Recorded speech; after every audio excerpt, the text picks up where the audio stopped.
43. That was the number of supposed gods Princess Lyra of the Aethelgard Hegemony had sent packing. 43 legendary warriors, merchant kings, and planetary governors, all reduced to stuttering messes by her icy gaze. They came with tributes of Dyson sphere fragments and star maps of uncharted nebulae, thinking they could buy a seat beside the most powerful woman in the sector. They were wrong. Lyra stood on the dais of eternal light, her gown woven from the literal silk of extinct lunar moths, looking down at the latest disappointment. General Varkas was a mountain of muscle and chitin, his chest heavy with medals from the siege of Krell. He was the perfect match on paper. But as he boasted about the systems he'd scorched in her name, Lyra felt nothing but a growing, suffocating boredom. This was the ritual. This was the cage.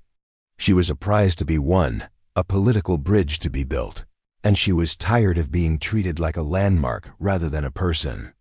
The Grand Vizier stepped forward, his voice echoing through the vaulted cathedral of the palace. "Does the general's valor move the heart of the hegemony?" he asked, though he already knew the answer. Lyra opened her mouth to deliver the same practiced, soul-crushing rejection she'd used for years. She was ready to watch the general's pride crumble. She was ready for the silence that followed. But then, the heavy blast doors at the far end of the hall groaned. It wasn't the rhythmic stomp of the honor guard. It was an uneven, metallic, rhythmic thud. Thump, drag, thump, the entire court turned. The general's hand flew to his sidearm. Standing in the threshold, framed by the harsh radiation of the twin suns outside, was a silhouette that didn't belong in a palace. He wasn't wearing ceremonial armor. He wasn't carrying a chest of jewels. He was draped in a tattered, oil-stained tactical jacket, his left leg replaced by a hydraulic prosthetic that hissed with every second step. He looked like he'd crawled out of a scrap heap, yet he walked toward the throne with a terrifying, quiet confidence that made the decorated general look like a child playing dress-up. "Hold on before we get into the real stuff. I want to know. What are you doing at this exact moment while hearing my voice?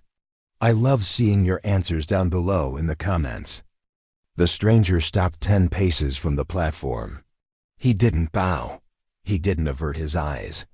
He just looked at Lyra, not at her crown, not at her silk robes, but directly into her eyes, and for the first time in her life, the princess felt her heart skip a beat. The air in the room grew heavy. This wasn't a suitor. This was a human, and according to every intelligence report the hegemony possessed, humans were supposed to be extinct. The general roared, "Who is this scavenger? Guards, remove this filth from the princess's sight." But Lyra raised a trembling hand, her voice barely a whisper, yet cutting through the noise. "Wait," she leaned forward, her eyes locked on the man's scarred face. You are from the Soul System?" The human smiled, a weary, lopsided thing that spoke of 1,000 battles and 1,000,000 miles. "Soul is gone, Your Highness," he said, his voice like gravel over velvet. "I'm just a messenger. And I believe you're in the middle of a very boring conversation," the court gasped. No one spoke to the princess like that. No one. The tension was so thick it was a physical weight. Lyra looked at the general, then back at the human, and a wild, impulsive thought took root in her mind. The silence that followed the human's remark was so heavy it felt like the gravity in the throne room had doubled. General Varkas's face turned a deep, bruised purple, his hand tightening on the hilt of his ceremonial vibroblade. "You dare?" the general hissed, his voice trembling with suppressed rage. "You stand in the sanctum of the Aethelgard Hegemony, unbowed, smelling of burnt ozone and cheap coolant, and insult a princess of the high blood?" The human didn't even look at the general. His eyes, a piercing, weathered blue that seemed to have seen stars die and civilizations crumble, remained fixed on Lyra. He shifted his weight, his mechanical leg giving a soft pressurized hiss that echoed off the crystalline walls. "I've seen a lot of things in this galaxy, Princess," the human said, ignoring the guards closing in. "I've seen nebulae that scream and black holes that sing, but I've never seen someone look quite as trapped as you do right now." Lyra felt a shiver run down her spine, that had nothing to do with the climate-controlled air of the palace. For 5 years, she had been a statue, a figurehead, a prize to be bartered. Every suitor looked at her and saw a planet, a fleet, or a bloodline. This man, this creature from a supposedly dead world, looked at her and saw a prisoner. "His name," Lyra commanded, her voice regaining its royal steel, though her heart was hammering against her ribs. "Who is this messenger?" The Grand Vizier consulted a flickering datapad, his many-jointed fingers trembling. He identifies as Commander Elias Thorne, formerly of the Terran United Command. He arrived on a derelict scout ship, Your Highness. We assumed he was a scavenger seeking asylum. We didn't authorize his entry to the Great Hall." "I didn't ask for authorization," Elias said simply. He reached into the pocket of his tattered jacket. Instantly, a dozen pulse rifles hummed to life, aimed directly at his chest. The general stepped forward, a cruel smirk playing on his lips. "Give me the word, Princess. I will end this insult before he takes another breath."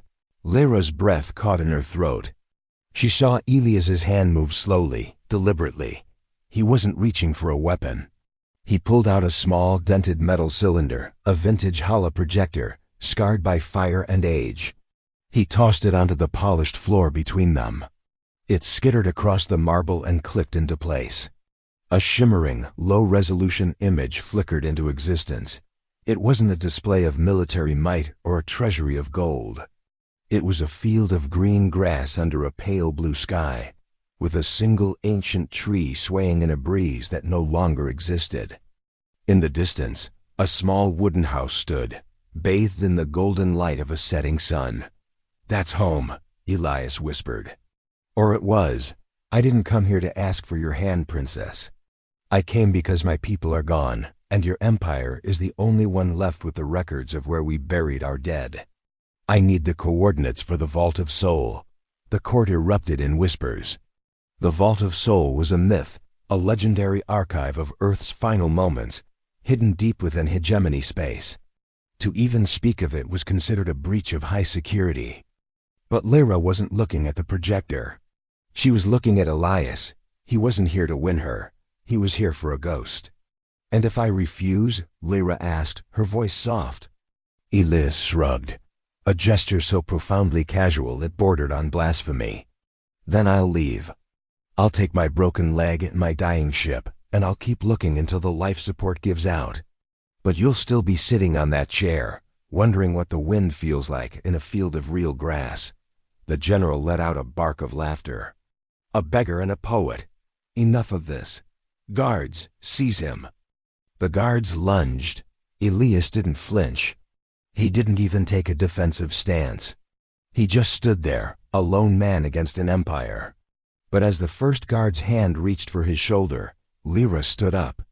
The movement was so sudden, so uncharacteristic of her composed nature, that everyone froze. "Stop," she commanded. She walked down the steps of the dais, her starlight robes trailing behind her like a falling comet. She stopped inches from the human. Up close, he smelled of metal, old leather, and something uniquely warm, something alive.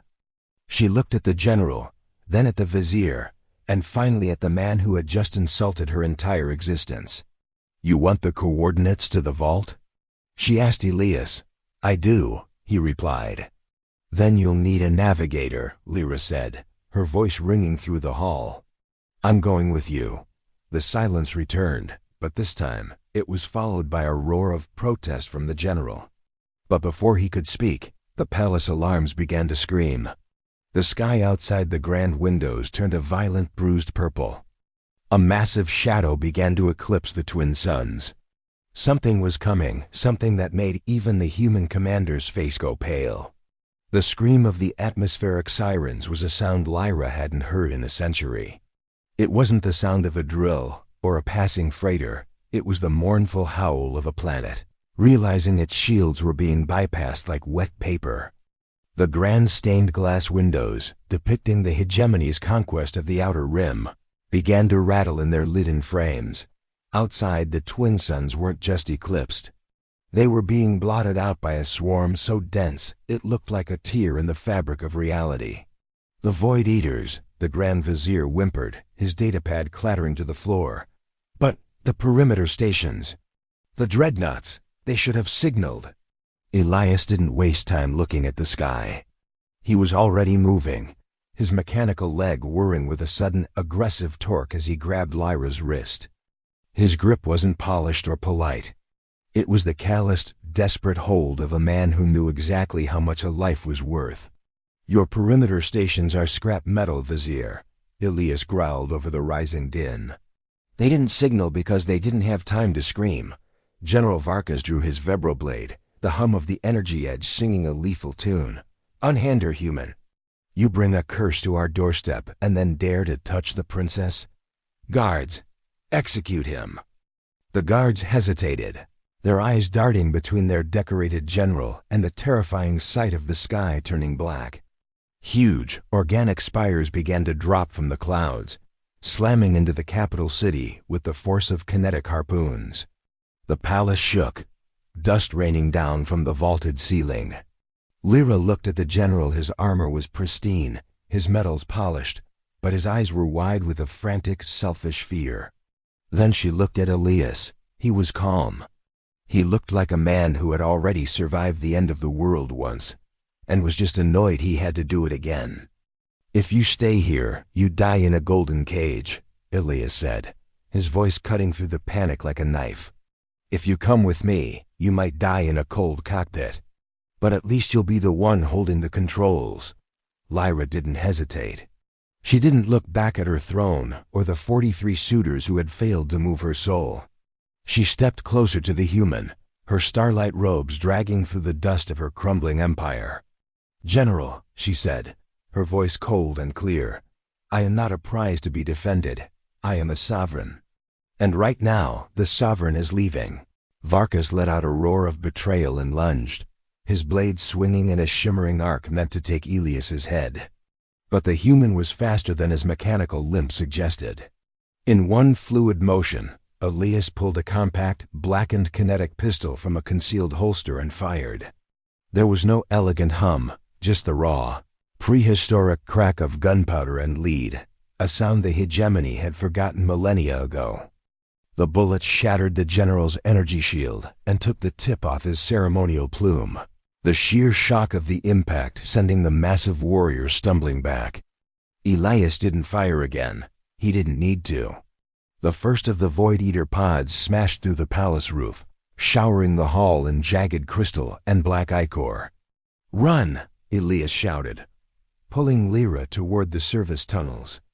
As they sprinted through the darkening corridors, the screens of the court fading behind them, Lyra realized she was running toward a derelict ship with a man she didn't know, hunted by a nightmare she couldn't comprehend. Her heart was racing, not with fear, but with a terrifying electric spark of life. But as they reached the hangar bay, Elias skidded to a halt.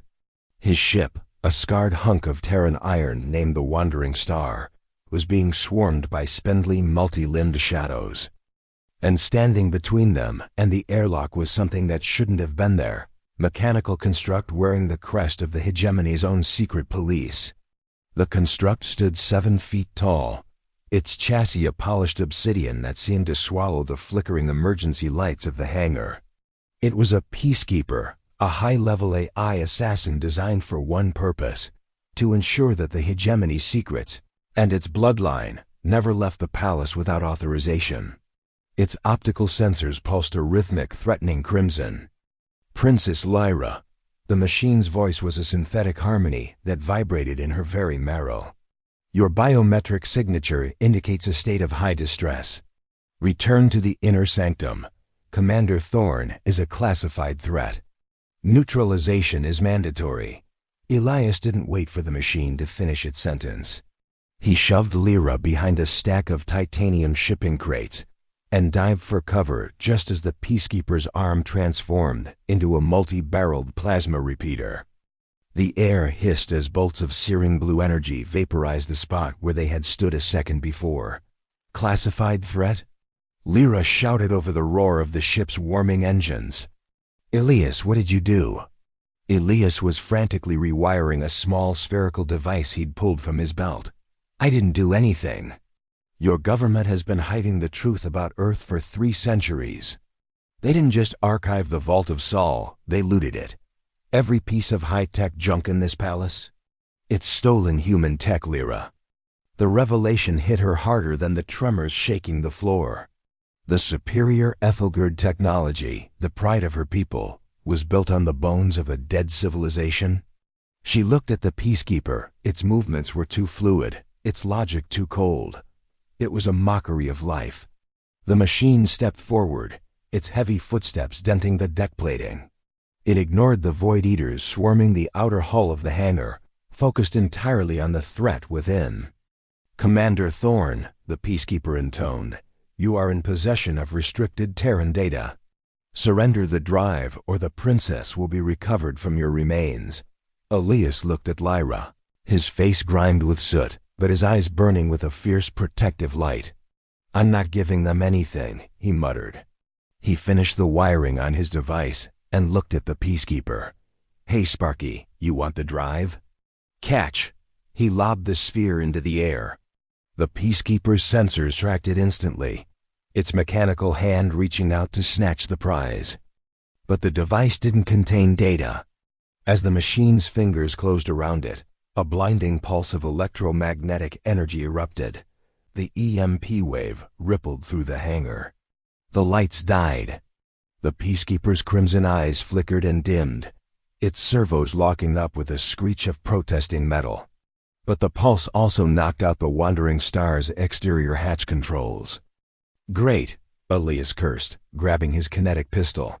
"We've got about 30 seconds before that thing reboots, and the door is deadlocked. Lyra, I need you to get to that terminal and bypass the manual override. Can you do it?" Lyra looked at the flickering screen, covered in ancient Terran script, the language of the gods her people had claimed to be. She didn't know the tongue, but as she touched the glass, something strange happened. The symbols shifted. They recognized her. "It's not just tech," Lyra whispered, her fingers flying across the console. "It's genetic, my blood." "It's the key," the airlock hissed open. But as they scrambled inside the ship, a cold, metallic hand clamped onto Elias's mechanical leg. The Peacekeeper was back online, and it wasn't letting go. The machine's arm began to glow with a buildup of thermal energy. It was going to self-destruct and take the ship with it. The metal-on-metal screech was deafening as the Peacekeeper's obsidian fingers crushed into Elias's hydraulic leg. The machine wasn't just holding him. It was anchoring them to a dying hangar.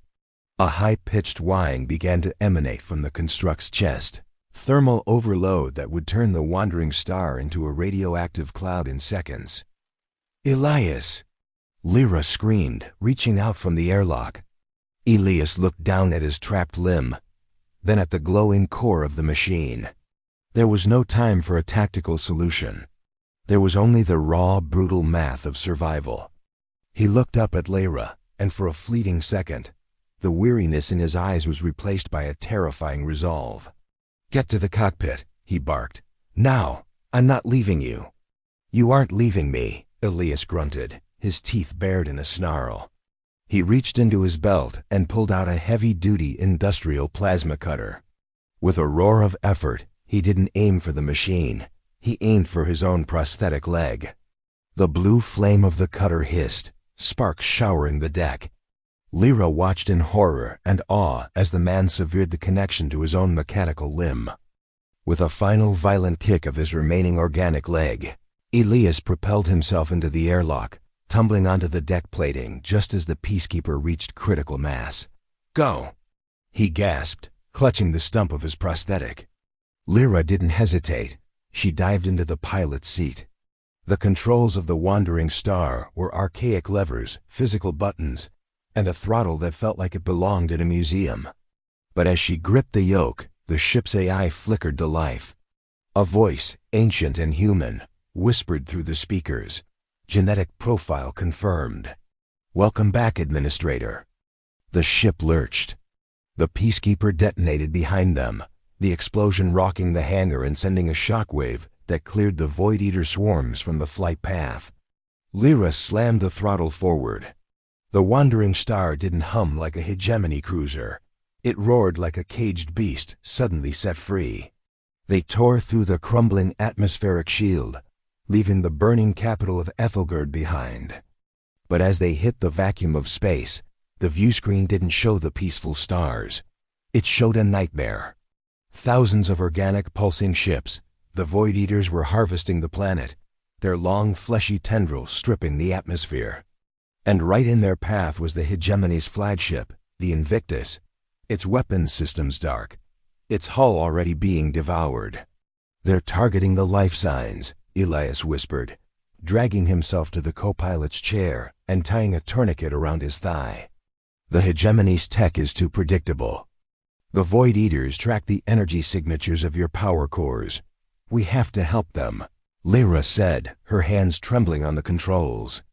"There are millions of people down there. We can't," Elias said, his voice heavy with the weight of experience. "Not with this ship, not yet. But if we reach the Vault of Soul, we find the Silence Protocol. It's the only thing that can mask a planetary signature. It's what kept Earth hidden for so long." Suddenly, the ship's proximity alarm began to wail. A massive bioluminescent eye opened on the side of the nearest Void Eater ship, focusing directly on them. It didn't fire a laser. It fired a tether of living tissue that latched onto the wandering star's hull, pulling them toward a gaping, tooth-lined maw. The ship groaned, the metal screeching as the organic tether tightened.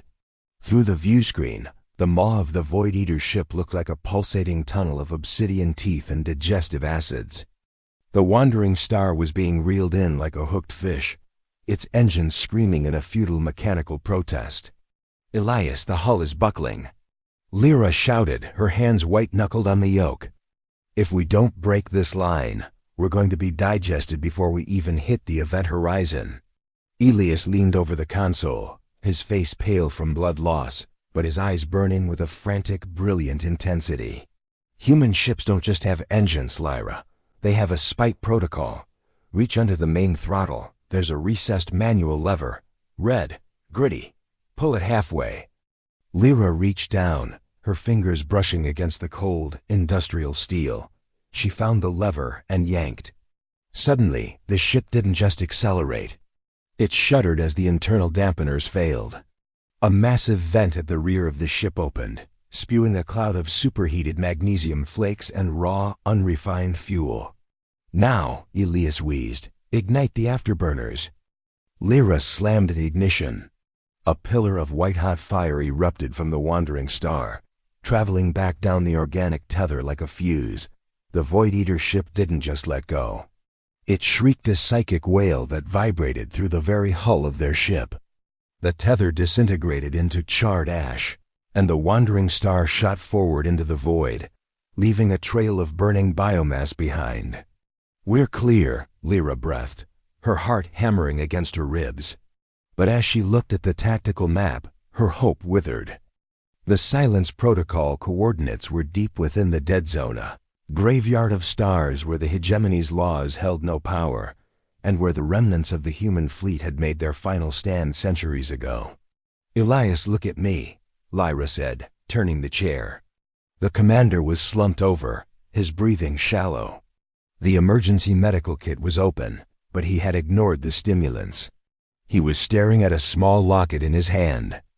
"The vault," Elias whispered, his voice fading. "It's not just data, Lyra. It's a seed. Earth wasn't just destroyed. We archived the DNA of every living thing, trees, birds, people. If you reach the vault, you can start over. Not as a princess, not as a prisoner, just as a person." The ship's AI chimed. Approaching Sector 0, scanners detecting massive gravitational anomalies. Outside, the stars began to blur into long, distorted streaks of light. They were entering the graveyard. Thousands of derelict ships, human, hegemony, and unknown, floated in a silent, frozen dance. It was a monument to a war that had no winners. But as they approached the center of the debris, A massive ancient structure began to emerge from the shadows. It was a sphere of polished chrome, reflecting the dying light of the distant suns.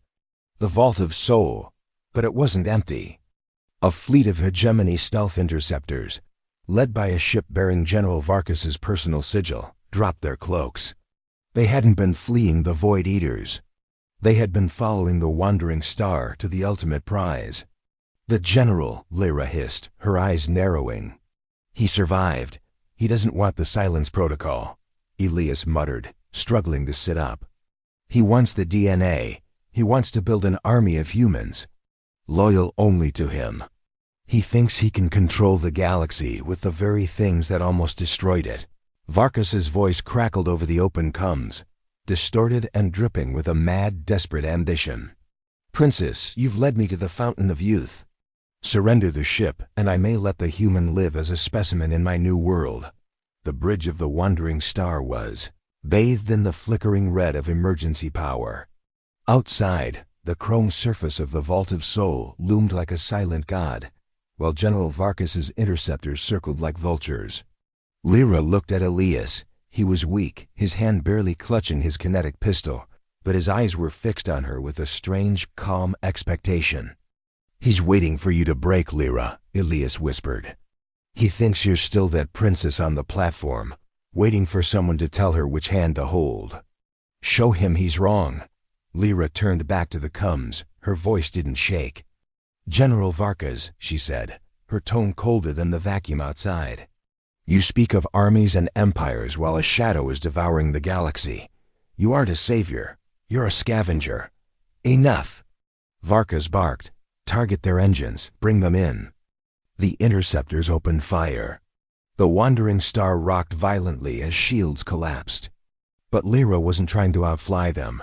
She was diving. She pushed the throttle to the firewall, aiming the ship's nose directly at the vault's central iris. "Elias, the DNA, the seeds, they aren't just for building. They're for protecting, right?" Lyra's fingers danced across the Terran console. She wasn't looking for weapons. She was looking for the silence protocol Elias had mentioned. "The vault isn't a locker, Lyra," Elias realized, a grin spreading across his face. "It's a broadcast tower." As the interceptors closed in, Lyra slammed her palm onto the final confirmation. The Vault of Soul didn't explode. It pulsed. A massive wave of pure white frequency erupted from the sphere, traveling faster than light. It wasn't a physical blast. It was a digital ghost. Every Hegemony ship in the vicinity suddenly went dark. Their engines died, their life support flickered, and their sensors were blinded.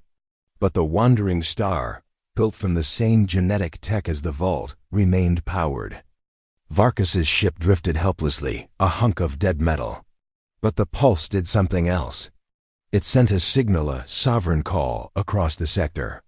All at once, the Void Eaters in the distance stopped their harvest. To them, the entire system had just vanished. The silence protocol had turned the sector into a ghost zone. Lyra looked at the view screen. The Aethelgard Hegemony was gone. Her titles were gone. But as she looked at Elias, who was finally breathing easily, she felt a freedom she had never known. "Where to now?" she asked, her hand resting on the human's shoulder. Elias looked at the stars, then at the vault behind them. "The coordinates for the new soul are in the database. It's a long way, Princess. And we're going to need a lot of grass seed." Lyra smiled, a genuine, radiant expression that would have shocked her 43 suitors. "Don't call me Princess," she said. "My name is Lyra, and I think I'm finally ready to see the wind." They turned the ship away from the ruins of empires, heading toward a distant, hopeful light, the first humans in 1,000 years to have a home.